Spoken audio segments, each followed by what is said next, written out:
Un petit village de l'Aude, moins de 250 habitants, et pourtant l'un des plus grands mystères de France. À la fin du 19e siècle, un simple curé de campagne, l'abbé Béranger Saunière, se met soudain à dépenser sans compter. Villa somptueuse, tournée au gothique, domestique, mais d'où vient cet argent? Depuis plus d'un siècle, Rennes le Château alimente fantasmes, théories, trésors cachés et sociétés secrètes. Aujourd'hui, je vous propose d'aller au-delà de ce que l'on croit savoir et de tirer une bonne fois pour toutes la vérité sur ce sujet bien connu.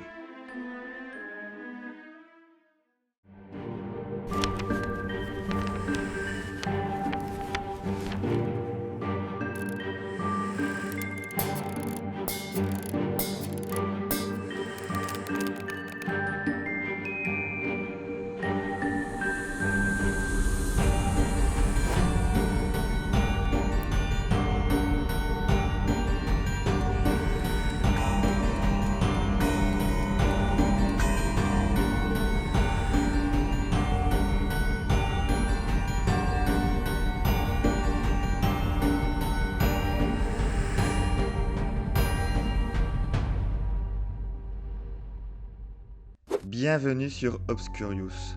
Ici, nous explorons les zones d'ombre, mystères, lieux oubliés et histoires qui refusent de disparaître.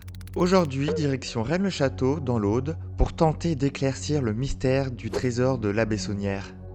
À la fin du 19e siècle, Rennes-le-Château est un village pauvre, isolé, une église délabrée, une population clairsemée. Rien ne laisse présager que ce lieu deviendra un jour mondialement connu. En 1885, un jeune prêtre arrive, Béranger Saunière. Il est discret, sans fortune, sans relation particulière. Un curé de campagne parmi tant d'autres. Du moins, au début.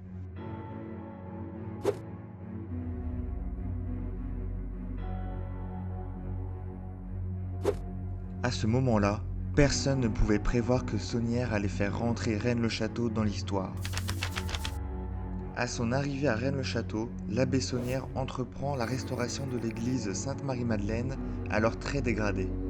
Après la réparation de la toiture, il fait remplacer le maître-autel en 1887 grâce à un don parfaitement identifié.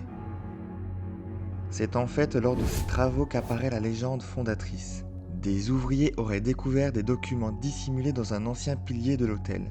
Ces parchemins auraient été confiés à Saunière, qui les aurait jugés suffisamment importants pour les conserver précieusement. Selon la légende, ces documents auraient contenu un secret majeur.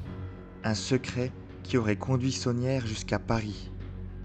Mais très vite, les zones d'ombre s'accumulent. La cache supposée est trop petite pour contenir plusieurs documents, leur emplacement exact reste flou et aucun original n'a jamais été retrouvé. Les seules copies connues ont disparu dans un incendie et les versions publiées plus tard se sont révélées être des faux. Pourtant l'idée s'impose. Ces parchemins auraient contenu des secrets anciens, des généalogies ou des messages codés.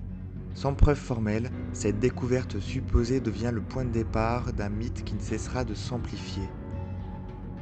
Durant les travaux, l'abbé Saunière aurait aussi découvert une dalle sculptée carolingienne, dite dalle du chevalier, dissimulée face contre terre sous le sol.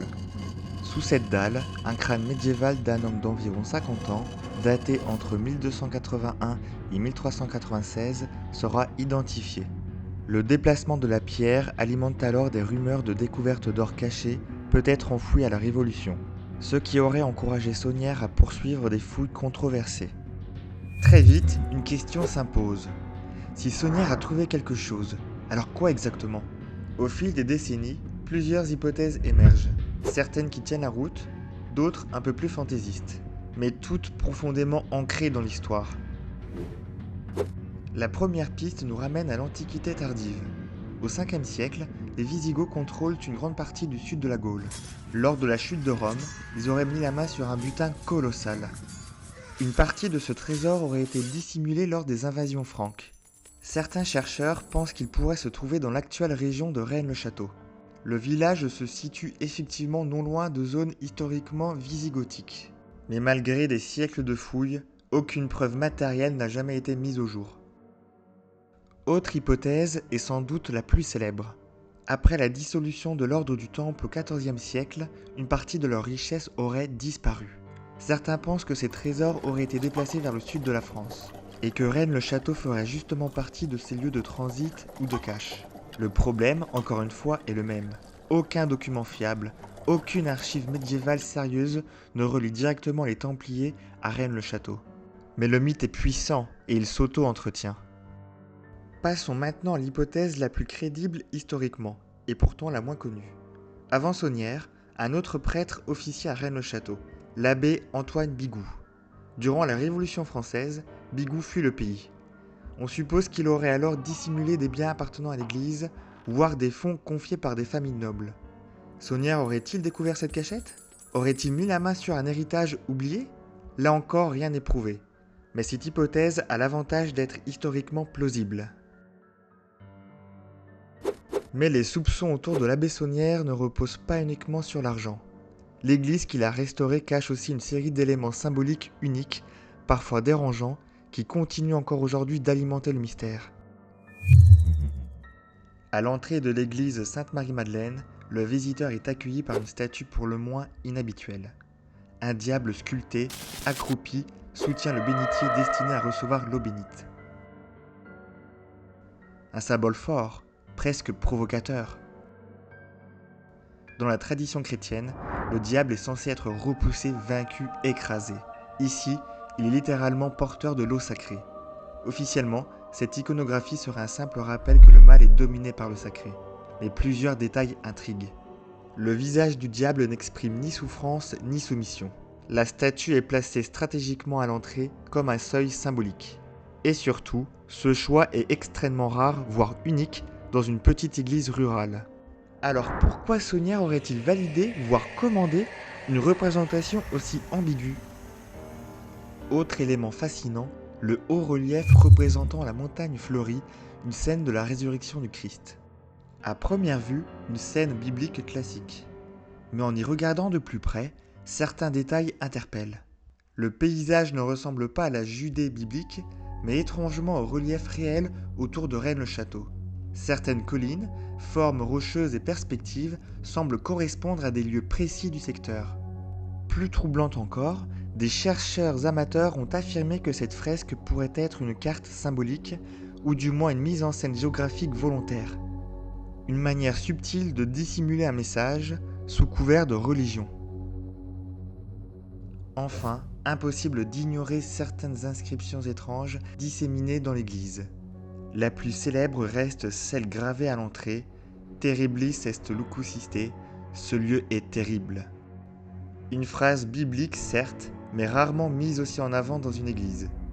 Pourquoi insister sur l'idée de peur, de crainte, de mystère? Pourquoi qualifier son propre lieu de culte de terrible? Pour certains, ce n'est qu'un rappel de la puissance divine. Pour d'autres, c'est un message codé, destiné à ceux qui savent lire entre les lignes. Après les travaux de l'église, un autre épisode vient renforcer le mystère. Un épisode bien plus dérangeant. Selon plusieurs témoignages locaux, l'abbé Saunière aurait été vu creusant dans le cimetière, parfois de nuit, à la lueur de lanternes. Des habitants évoquent des fouilles discrètes, rapides, toujours effectuées à l'abri des regards. L'un des lieux les plus souvent cités est la tombe de Marie de Nègre-d'Able, ancienne seigneuresse du village. Une pierre tombale qui aurait attiré l'attention de l'abbé avant de disparaître mystérieusement. Des inscriptions sur cette pierre tombale auraient comporté des fautes d'orthographe, renforçant l'idée d'un message codé. A-t-il découvert quelque chose? Un document? Un objet? Ou simplement une piste supplémentaire? Aucune preuve matérielle ne permet aujourd'hui de confirmer ces fouilles. Mais leur répétition dans les récits alimente une question essentielle. Que cherchait réellement l'abbé Saunière? Pourtant, une fois les légendes mises de côté, une réalité bien plus concrète apparaît. Car si Saunière a réellement été riche, l'origine d'une partie de cette richesse, elle, est parfaitement documentée. À partir des années 1890, Saunière dépense sans compter. La Villa Betania, une maison de nature résidentielle qui devait à l'origine servir de maison de repos pour des anciens ecclésiastiques à la retraite. La tour Magdala, une tour bâtie sur le modèle des tours médiévales surplombant la région, des jardins aménagés avec une ménagerie et une serre, et du mobilier luxueux. Des sommes astronomiques totalement incompatibles avec ses revenus officiels. L'Église s'en inquiète et une enquête est lancée. D'après elle, Saunière aurait pratiqué massivement le trafic de messes. Il reçoit des milliers de demandes de messes payantes, bien plus qu'un homme ne pourrait en célébrer dans toute une vie. Mais même en admettant qu'il ait effectivement tiré des revenus importants de cette pratique, les sommes perçues semblent difficilement suffisantes au regard de l'ampleur des travaux qu'il a entrepris. Il est condamné par l'Église et ensuite suspendu. Il meurt en 1917 sans jamais livrer de véritables explications. Là encore, sa mort est entourée de mystères. En effet, le curé venu confesser Saunière pour l'extrême onction ressort bouleversé et livide de sa chambre et lui refuse même l'absolution ce jour-là, avant de revenir 2 jours plus tard pour lui donner les derniers sacrements. Intriguant, n'est-ce pas ? Après sa mort, une femme reste, Marie Desnarnaud, qui fut la servante, la confidente et la complice de Béranger Saunière durant sa vie à Rennes-le-Château. Elle vit dans la pauvreté et affirme pourtant connaître le secret de Rennes-le-Château. Elle promet des révélations, mais qui n'arrivent jamais. Elle répéta d'ailleurs toute sa vie « Les gens d'ici marchent sur l'or sans le savoir. » Peu à peu, écrivains, chercheurs amateurs, ésotéristes s'emparent de l'histoire. Et le récit change. On ne parle plus seulement d'argent, mais de Templiers, de Mérovingiens et de lignées secrètes. Au début du XXIe siècle, le mythe connaît un nouveau souffle. Un nom, Dan Brown. Dans Da Vinci Code, l'auteur s'inspire largement des théories liées à Rennes-le-Château. Prieuré de Sion, secrets anciens, vérités cachées par l'Église. Le roman est un succès planétaire. Mais attention, Da Vinci Code est une œuvre de fiction, inspirée de théories elles-mêmes très contestées. Pourtant, dans l'imaginaire collectif, la frontière se brouille. Rennes-le-Château devient un symbole, un lieu où la fiction et la réalité se confondent. Aujourd'hui, plusieurs hypothèses subsistent. Un trésor réel jamais retrouvé. Une fraude bien réelle amplifiée par le silence. Ou un mythe construit, entretenu et rentable.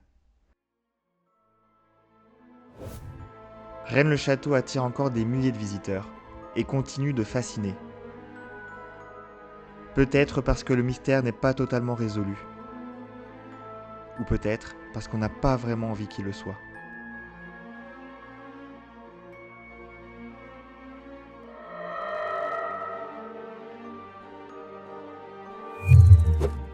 Ici, on n'apporte pas de réponse définitive. On explore les zones d'ombre. Et vous, pensez-vous que quelque chose repose encore sous Rennes-le-Château ? Si ce genre d'enquête vous intrigue et vous intéresse, n'hésitez pas à vous abonner. D'autres mystères nous attendent, et certains sont bien plus proches qu'on ne le pense.